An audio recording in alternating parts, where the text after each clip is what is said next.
Being in jail is tough for all the reasons you would guess and all the reasons you wouldn't even think of.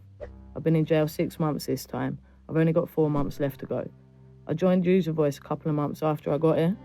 Every single day, all that we do in jail is down to the prison regime. So that's our meals, exercise, education, work, visits, and even healthcare.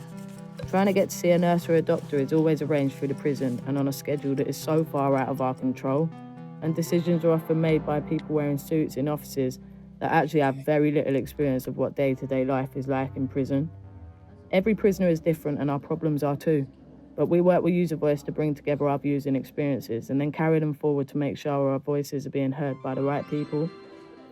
Uservoice was set up and is run by people who we can actually relate to, that genuinely understand the problems that we're sharing with them because they've been there themselves.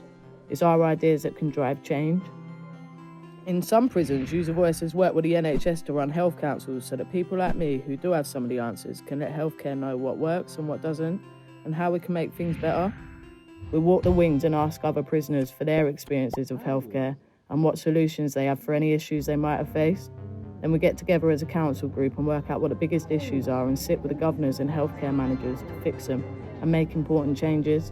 Sometimes we can collate hundreds of pieces of feedback to make one simple change. Often an issue can seem like something simple on the outside, but in here it is anything but, like repeat prescriptions. We found that residents were running out of their meds.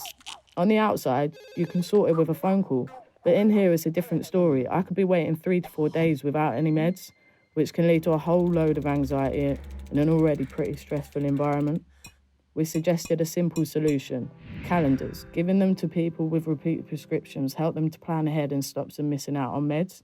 The governor has accepted our proposal.